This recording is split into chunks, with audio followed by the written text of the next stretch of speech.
Definición de la norma ISAAR-CPF. Básicamente esta norma pertenece a un grupo de las normas de contenido de datos. Estas normas regulan cuál es la información que se debe introducir en cada elemento, el cual es definido en las normas de estructura de datos. Básicamente la norma ISAAR sirve de guía para elaborar registros de autoridad de archivos, los cuales proporcionan descripciones de entidades. Estas entidades pueden ser instituciones, personas y familias, las cuales son asociadas a la producción y a la gestión de los archivos. ¿De dónde proviene esta norma o cuáles pueden ser sus antecedentes? El Consejo Internacional de Archivos crea un comité, el cual se establece de desarrollar normas que vayan de acuerdo con las funciones archivísticas del momento en el mundo. Ese comité de normas es encargado desde el año 2000 hasta el 2004 para establecer y revisar la normatividad que existía en el momento, y sobre todo la que se encarga de la primera edición de esta norma. En junio del año 2002 presentan un primer borrador de todas las revisiones que hicieron y la dan a conocer a los miembros del comité en la reunión que tuvieron en Río de Janeiro. En dicha reunión establecieron qué puntos dejar, qué puntos quitar y presentar nuevamente sus comentarios a la comunidad archivística internacional para así desarrollar antes de julio del año 2003 en la sesión plenaria del comité una reunión ya con un documento final que permita hacer la segunda edición de las normas. Esta segunda edición fue presentada, corregida ya de una vez, en el Congreso Internacional que se desarrolló en la ciudad de Viena en agosto de 2004. Una vez aprobada, es la norma que tenemos hoy en día. Ahora veamos el alcance de la norma. ¿Cuál es su alcance? La norma permite la integración de la información contenida en el acervo archivístico de una forma contextual en cualquier nivel dentro de la descripción que se desarrolle y que se haga en base a los archivos. La norma admite también tener la posibilidad de ser autónoma y de tratar autónomamente la información contextual, combinándola con otros elementos informativos utilizados en los procesos de descripción tanto de documentos como de archivos. También nos señala algo muy importante y son los registros de autoridad de archivos. Estos registros de autoridad de archivos los podemos utilizar de diferentes maneras. Podemos con ellos describir una institución, persona o familia, entendiéndose esas tres como unidades dentro de un sistema de descripción archivístico, es decir, son unidades que permiten y que son entendidas como aquellas que desarrollan archivos de una manera propia, sin depender de otras personas. También nos permite controlar la creación y la utilización de los puntos de acceso en las descripciones archivísticas, entendiéndose los puntos de acceso como aquellos puntos que nos describen específicamente cuáles son la información contenida dentro de los descriptores archivísticos.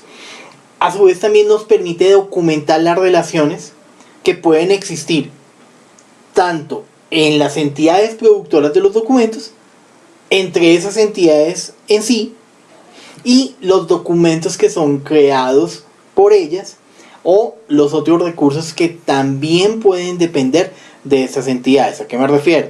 Esas relaciones pueden llegar a ser un documento, un archivo, un legajo, pueden ser fotografías, pueden ser diseños, pueden ser planos, pueden ser cartas, manuscritos, etc.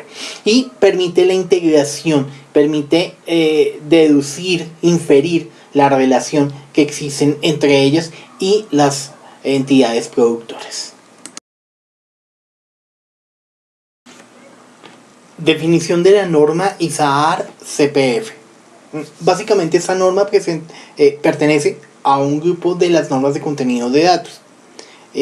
Estas normas regulen cuál es la información que se debe introducir en cada elemento, el cual es definido en la estructura, en las normas de estructura de datos. Básicamente la norma ISAAR sirve de guía para elaborar registros de autoridad de archivos, los cuales proporcionan descripciones de entidades. Esas entidades pueden ser instituciones, personas y familias, las cuales son asociadas a la producción y a la gestión de los archivos. ¿De dónde proviene esta norma o cuáles pueden ser sus antecedentes? El Consejo Internacional de Archivos crea un comité, el cual se establece de desarrollar normas que vayan de acuerdo con las funciones archivísticas del momento en el mundo. Ese comité de normas es encargado desde el año 2000 hasta el 2004 para establecer y revisar la normatividad que existía en el momento, y sobre todo la que se encarga de la primera edición de esta norma. En junio del año 2002 presentan un primer borrador de todas las revisiones que hicieron y la dan a conocer a los miembros del comité en la reunión que tuvieron en Río de Janeiro.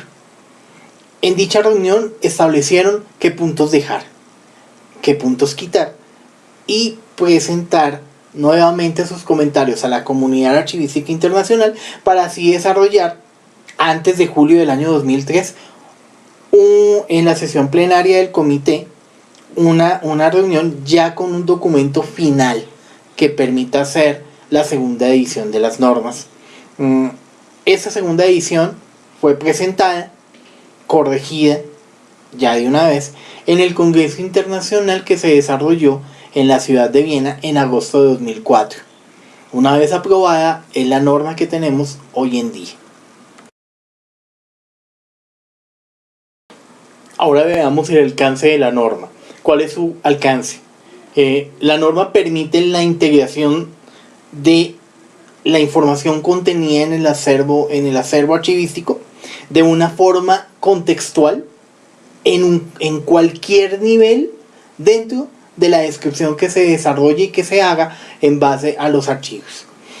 La norma admite también tener la posibilidad de ser autónoma y de tratar autónomamente la información contextual, combinándola con otros elementos informativos utilizados en los procesos de descripción tanto de documentos como de archivos. También nos señala algo muy importante y son los registros de autoridad de archivos. Estos registros de autoridad de archivos los podemos utilizar de diferentes maneras. Podemos con ellos describir una institución, persona o familia, entendiéndose esas tres como unidades dentro de un sistema de descripción archivístico, es decir, son unidades que permiten y que son entendidas como aquellas que desarrollan archivos de una manera propia, sin depender de otras personas. También nos permite controlar la creación y la utilización de los puntos de acceso en las descripciones archivísticas, entendiéndose los puntos de acceso como aquellos puntos que nos describen específicamente cuáles son la información contenida dentro de los descriptores archivísticos. A su vez también nos permite documentar las relaciones que pueden existir tanto en las entidades productoras de los documentos, entre esas entidades en sí, y los documentos que son creados por ellas o los otros recursos que también pueden depender de esas entidades. ¿A qué me refiero? Esas relaciones pueden llegar a ser un documento, un archivo, un legajo, pueden ser fotografías, pueden ser diseños, pueden ser planos, pueden ser cartas, manuscritos, etc. Y permite la integración, permite deducir, inferir la relación que existen entre ellas y las entidades productoras. La finalidad de la norma básicamente es la siguiente. Esta norma está concebida para que los registros de autoridad de los archivos se puedan compartir, fomentando la elaboración de unas descripciones, primero, que sean consistentes, segundo, que sean adecuadas, y a su vez que estas descripciones sean autónomas y referentes para que permiten explicar de dónde provienen, es decir, permiten describir las entidades, instituciones, personas o familias o todas las entidades que produjeron estos documentos y los documentos que queremos mirar. Como lo dijimos anteriormente, está la norma diseñada y pensada para que se utilice conjuntamente con los procesos archivísticos nacionales o también que sirva como base y guía para desarrollar normas nacionales que vayan pensadas en los procesos de los acervos archivísticos de cada país. Como objetivo primordial de la norma, podemos establecer que la norma sirve para sentar las reglas generales para los procesos de normalización de las descripciones archivísticas, las cuales son relacionadas, claro está, a los productores de la documentación y al contexto en el que fueron producidos estos documentos. ¿Qué me permite tener esa normalización de reglas generales? Me permite tener un acceso a los archivos, un acceso a los documentos, que este acceso sea basado en la descripción desarrollada en el marco del contexto de producción, que a su vez se relaciona con los descriptores de los propios documentos, teniendo en cuenta que a veces estos descriptores son diversos, son dispersos y físicamente no pueden estar dentro de un mismo legajo, teniendo en cuenta el tipo de fondo documental. También, ¿qué me permite hacer? Me permite comprender yo como usuario, mi papel como usuario, el contexto en el cual fue desarrollada la producción.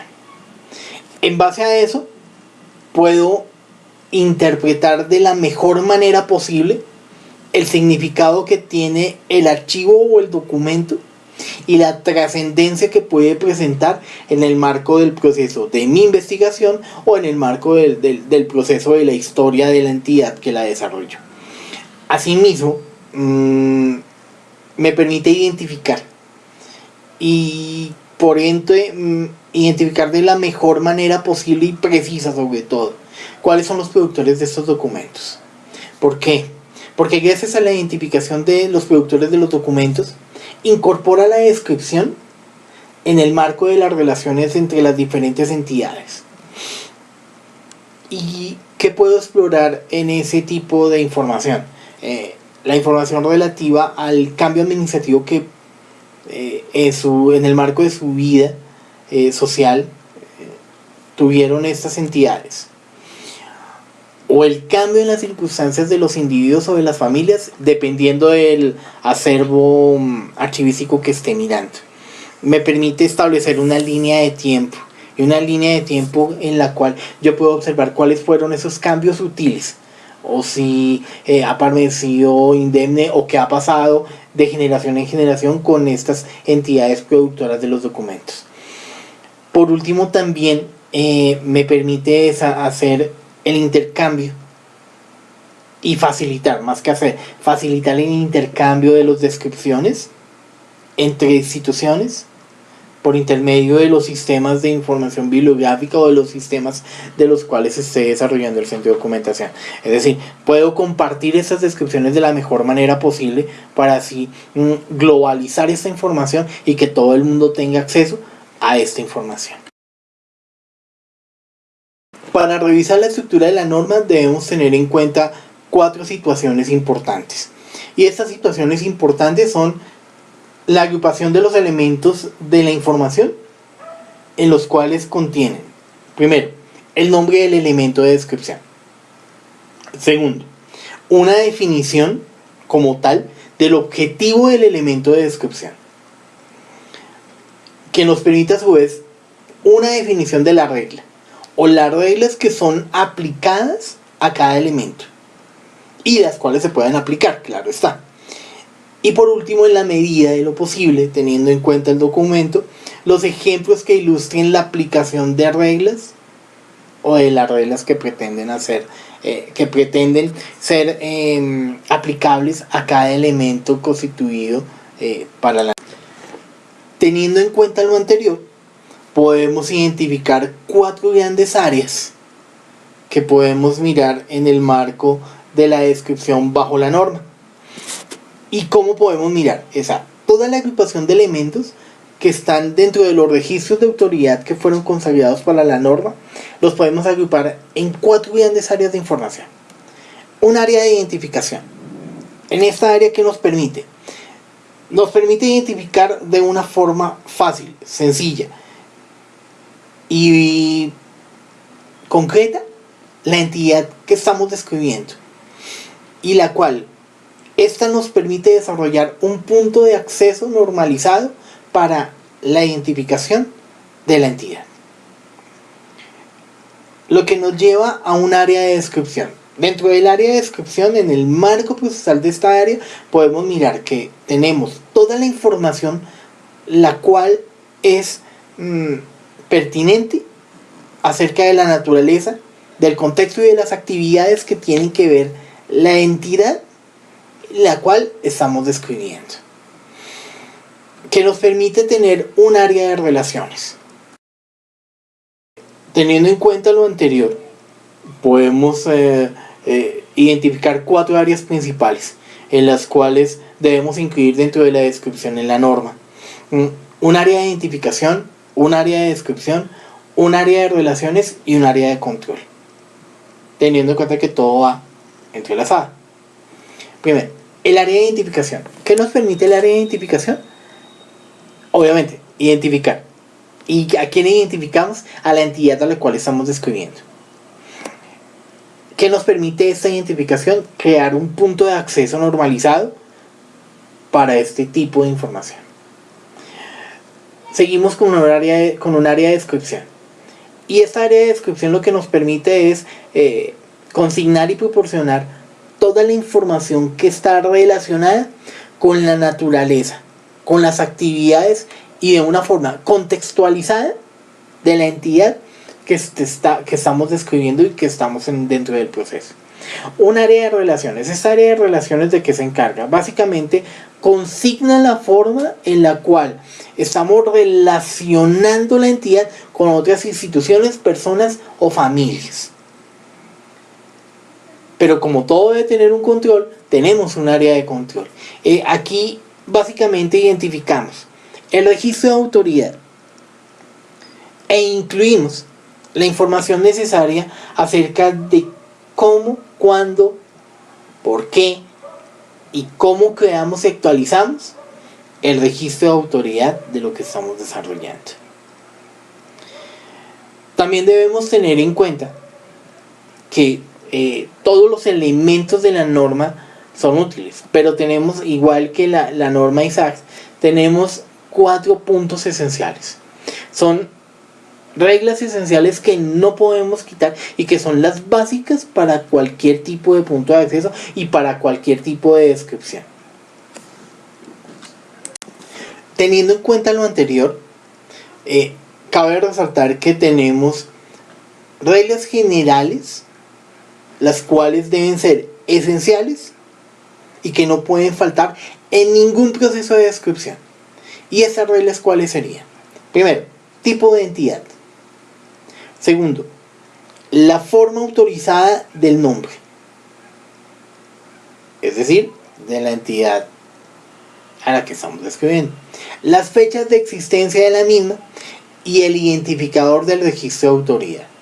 Estas normas son esenciales, no pueden faltar en ningún tipo de descripción que estemos desarrollando bajo la norma ISAAR CPF. Teniendo en cuenta la descripción de las áreas y elementos, podemos desarrollarlas dentro de un esquema en el cual nos presenta la norma. ¿Cuál es este esquema? El área de control, que es el identificador del registro de autoridad. Tenemos por segundo el título de la entidad, que supone que es el área de identificación. Tercero, las fechas de existencia de la entidad, que es correspondiente al área de descripción. tenemos las formas autorizadas del nombre dentro del área de identificación, así como también teniendo en cuenta el esquema de la ISAT en el elemento número 7, que se encarga de la historia institucional. Ahí es donde nosotros colocamos nuestra área de descripción a nivel de historia, biografía, lugares, el estatuto jurídico, el marco legal en el que se desenvolvió la entidad, sus funciones, las actividades, su estructura interna y la misma genealogía. Claro, esa depende del tipo de entidad en la cual produce el elemento.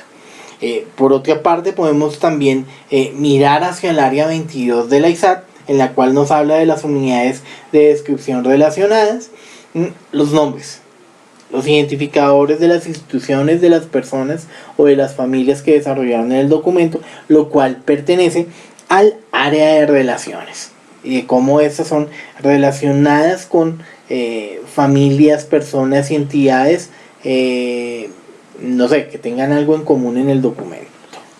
Dentro del esquema básico de la ISAT podemos identificar, ya teniendo un paralelismo con la ISAT y con la forma en la que son vinculadas las áreas de identificación con los códigos, lo siguiente.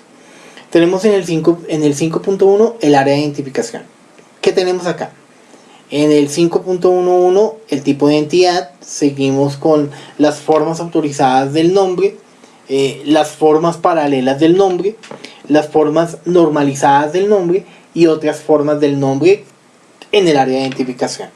Dentro del área de descripción tenemos estas subdivisiones: las fechas de existencia, la historia, los lugares, es decir, la ubicación geográfica de tal, el estatuto jurídico, si tiene, si el documento es asequible a eso, y las funciones, ocupaciones o actividades que ha tenido la entidad. En el área de relaciones, que sería el 5.3, tendríamos identificados 1. El nombre o identificador de las instituciones, personas o familias que son relacionadas, claro está. Identificamos la naturaleza de la relación, describimos qué relación es y las fechas en las cuales va la relación con la entidad. Por último, en el área de control, que nos correspondía al 5.4, tendríamos el identificador del registro de autoridad, los identificadores de la agencia a que corresponda, las reglas o convenciones que fueron utilizadas, el estado, el nivel de detalle, la fecha de creación, las fuentes, la lengua que fue utilizada y por último las notas. Eso sería, de grosso modo, el esquema general de las normas. Un ejemplo puntual de la ISAT sería el siguiente. Dentro de esto, dentro de lo que encontré, podríamos mirar esta parte. En el área de descripción identificada con el 5.1 tendríamos el tipo de identidad, la cual es identificada con su código 5.1.1. Entonces vemos que es una institución. En el 5.1.2 vemos que son formas autorizadas del nombre. En este caso, Consejo de Guerra. En el 5.1.3 tendríamos las formas paralelas del nombre. La norma nos dice que son aquellas en las cuales son aplicadas cuando el nombre es adoptado en otro tipo de idioma. Traducciones, nombres de idiomas diferentes al cual pertenece la institución. En el 5.1.4 tenemos las formas normalizadas del nombre. Es decir, cuando los nombres son elaborados siguiendo parámetros o reglas o siguiendo estándares nacionales e internacionales. Por último, en el 5.15 tenemos otras formas del nombre, es decir, los nombres coloquiales con los que podemos identificar. En este caso, el Consejo de Guerra lo podríamos identificar bajo el Consejo de Guerra, el Consejo de Guerra y Marina, el Supremo Consejo de Guerra y el Real y Supremo Consejo de Guerra. En el ejemplo proseguimos con el 5.2. Aquí nos corresponde el área de descripción. Entonces tendríamos en el 5.2.1 las fechas de existencia y tendríamos las fechas a visualizar en el documento 1767 a 1842. En el ejemplo nos hace una observación acerca de las fechas. Las fechas nos aparece con la ISO 8601. La ISO 8601 nos habla acerca de la forma con la que debemos precisar este tipo de fechas, o este tipo de cronología, mejor dicho. Y nos aparece 1767/1842. El siguiente punto es el 5.2.2, que nos habla de la historia. Y como ya lo miramos por la norma, es la historia de la entidad. En este caso nos dice que no existe una fecha exacta de la constitución del Consejo de Guerra como tal, sino nos habla de la primera incursión y la primera mención, la cual data en 1516. El 5.2.3 nos habla de los lugares. El lugar geográfico en el cual es establecido la entidad. En este caso, la sede es en Valladolid hasta 1561 y en 1601 y 1605. Después fue establecida en Madrid de 1561 a 1601 y de 1606 a 1834. Prosiguiendo con el área de descripción, tendríamos el 5.2.4. Aquí nos habla del estatuto jurídico, es decir, el marco legal en el que se establece la entidad. En este caso, es un organismo de la administración central del Estado de ese tiempo. El 5.2.5 nos habla de las funciones, ocupaciones o actividades de la entidad. En este caso, se puede indicar que el Consejo de Guerra se creó para resolver asuntos relacionados en el ámbito militar, pero adicionalmente tenía competencias judiciales y de gobierno, dependiendo del momento histórico en el cual se presente la entidad. En el caso del área de relaciones, tendríamos, hay dos relaciones identificadas en el ejemplo. En el 5. El área de relaciones, claro, esta es el 5.3. La primera relación, 5.3.1, nos habla, claro está, de los nombres o identificadores de las instituciones o personas o las familias que son relacionadas. Aquí nos habla de la forma autorizada del nombre, el Consejo Real de Castilla. El 5.3.2 nos habla de la naturaleza de esa relación. El ejemplo nos indica que fue una relación temporal. Nos habla de la descripción de la relación en el 5.3.3. Es predecesor. Su descripción específica es que es predecesor de nuestro consejo. Y el 5.3.4, que son las fechas a visualizar. Dentro de los documentos históricamente aparece que fue en 1516. Y la fecha concordante con el ISO de 8601 es 1516. Nos presenta una segunda relación. Igual, en el 5.3.1, en el cual identificamos las formas autorizadas del nombre, tenemos el Tribunal Supremo de Guerra y Marina.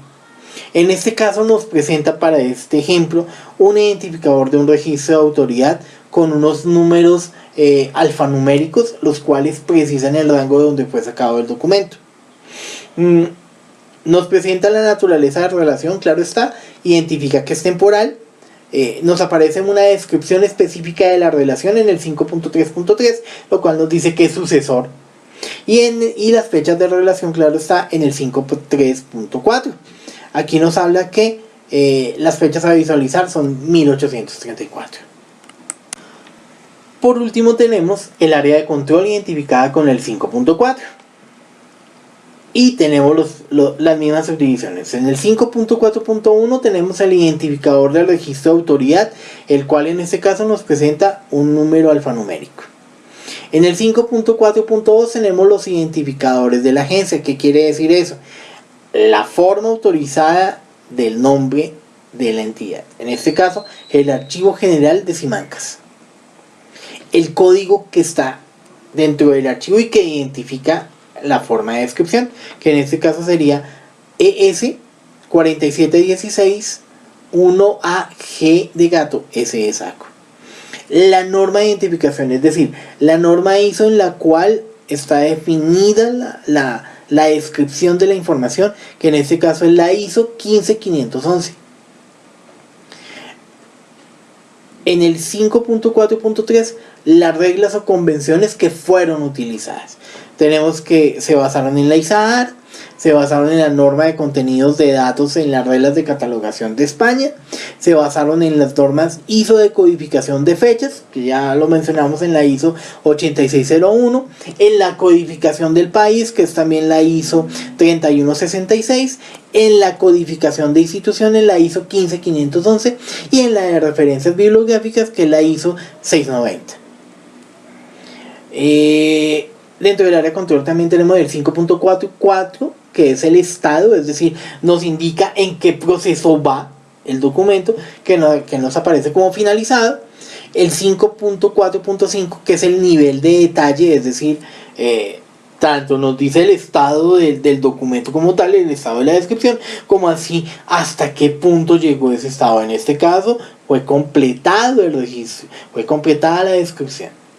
La fecha de creación del MINU, que va en el 5.4.6, que aquí estamos hablando de una connotación de año, mes y día correspondiente a 2002-10-25. Tenemos en el 5.4.8 las fuentes, en el cual se anexa un listado. En el 5.4.7 hace mención de la lengua en la cual se encuentra el documento descrito, que en este caso sería español en escritura latina. Y por último, en el lugar de las notas correspondiente al 5.4.8, tenemos que es un registro creado por nuestro catalogador, en este caso se llama la señora Julia Rodríguez. Esto en sí sería el gran ejemplo para mirar cómo entrelazan las descripciones de los documentos según la norma ISAAR.